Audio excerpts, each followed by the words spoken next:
Hello అండి. ఇప్పుడు మనం అవిసె గింజల పౌడర్ తయారు చేసుకుందామండి. అంటే రైస్లోకి వేపుడు ఫ్రైస్ చేస్తాం కదా, వేపుడు వాటిల్లోకి చాలా బాగుంటుంది. ఇప్పుడు అది ఎట్లా చేయాలో ఒకసారి చూద్దాము. ఒక గ్లాసు వేరుశనగ గుళ్ళు తీసుకోండి. ఇది బాగా ఫ్రై చేయాలి.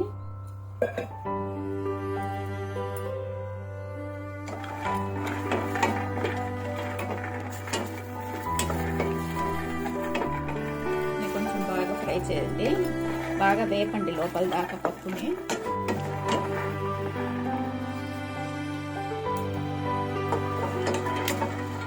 చూడండి, వేరుశనగ కూడా కొంచెం వేగిన తర్వాత ఒక గ్లాసు అరిసి గింజలు వేసేయండి.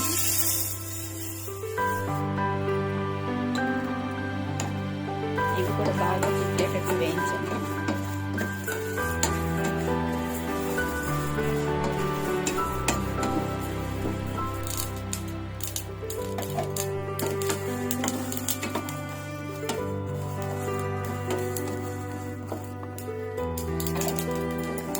చూడండి, బాగా చిట్టుకుని కొంచెం చిట్లిన తర్వాత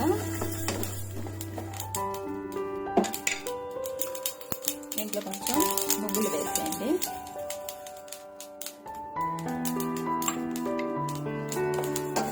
ఈ నువ్వులు కూడా బాగా వేయించండి.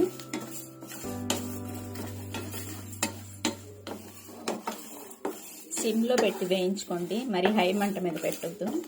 కొంచెం మీడియం సిమ్ అడ్జస్ట్ చేసుకుంటూ ఫ్రై చేసుకుంటే, ఇవి బాగా ఫ్రై అయితేనే పొడి టేస్ట్ ఉంటుందండి. లేదంటే పచ్చి వాసన, లేదంటే కాలిపోయి మాడు వాసన వచ్చేస్తాయి. సిమ్లో పెట్టుకొని వేయించుకోండి అన్నీ. కొంచెం ధనియాలు వేసేయండి, కొంచెం జీలకర్ర,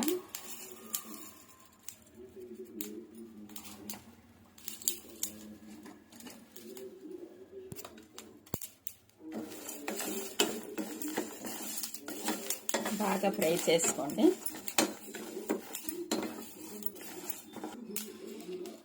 ఇప్పుడు కొంచెం నువ్వుల నూనె వేయండి.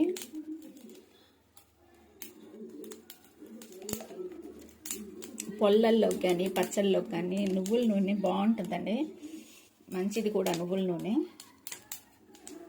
బయట పూజకు అమ్మే నువ్వుల నూనె కాదండి, దీపారాధనకు బయట అమ్ముతుంటారు కదా, అట్లాంటి నువ్వుల నూనె కాదు.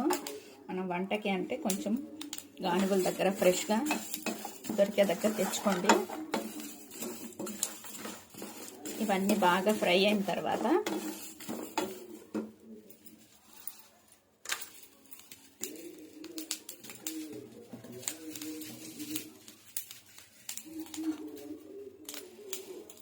తెల్లగడ్డలండి,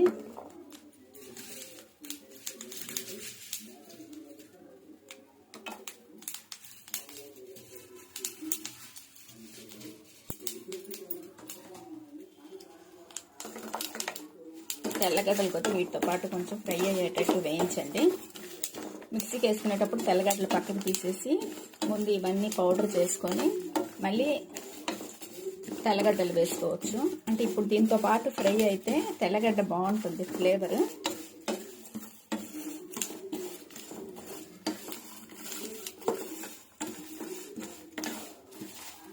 దీంట్లోనే కొంచెం ఇంగువ వేసుకోండి. మీ దగ్గర గడ్డి ఇంగువ ఉంటే వేసుకోండి, నేను పౌడర్ వేస్తున్నాను.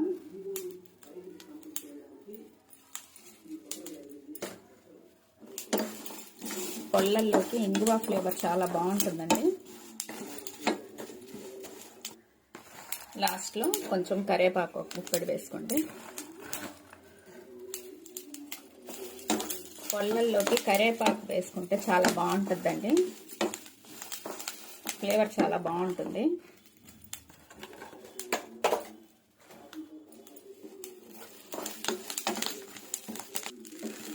ఇవన్నీ బాగా ఫ్రై అయిన తర్వాత, కరివేపాకు కూడా బాగా ఫ్రై అయిన తర్వాత కొంచెం సేపు పూర్తిగా చల్లారనివ్వండి.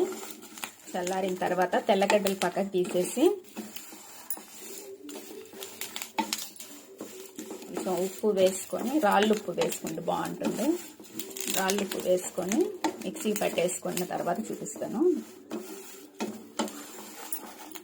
మిక్సీకి పట్టుకుందాం, మళ్ళీ పట్టేటప్పుడు మళ్ళీ చూపిస్తాను. ఇది కొంచెం చల్లారనివ్వండి.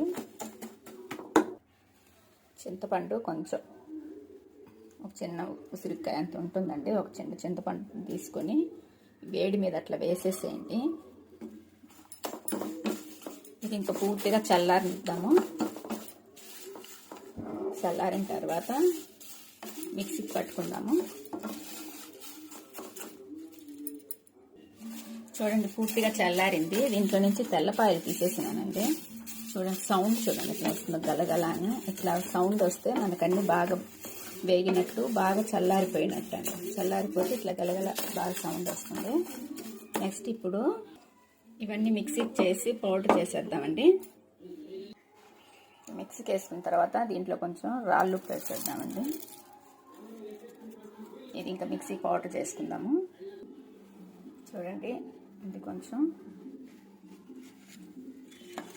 మిక్సీకి వేసుకున్న తర్వాత దీంట్లో కొంచెం కారం వేద్దామండి, మిరప్పొడి. అలాగే దీంట్లోకి ఈ తెల్లపాయలు కూడా వేసేసుకున్నాము. తెల్లగడ్డలు వేసిన తర్వాత ఇది కొంచెం పూర్తిగా మిక్సీకి వేసేసుకున్నామండి. మిక్సీకి వేసుకున్న తర్వాత చూడండి పౌడర్ ఎట్లా ఉందో. మరి మెత్తగా గ్రైండ్ చేయొద్దండి, కొంచెం ఇట్లా బరకగా ఉంటేనే మనం ఫ్రైస్లోకి వాటిలోకి వేసుకునేటప్పుడు బాగుంటుంది. మరి మెత్తగా చేస్తే అంత ముద్దగా అయిపోతుందండి పౌడర్స్ దాంట్లో వేసినప్పుడు, ఫ్రైలో వేసినప్పుడు. ఇది మనము టిఫిన్లోకి కానీ, ఎగ్ దోశ కానీ, ఇడ్లీలోకి కానీ, దోశల్లోకి కానీ, బోండాల్లోకి కానీ, ఫ్రైస్లోకి కానీ, రైస్లోకి కానీ కొంచెం నెయ్యి వేసుకొని కలుపుకొని రైస్లోకి తింటే కూడా చాలా బాగుంటుంది. ఇది హెల్త్కి చాలా మంచిదండి. దీంట్లో మనం అవిసె గింజలు వేసాము, కరేపాకు వేసాము, తెల్లపాయలు వేసాము,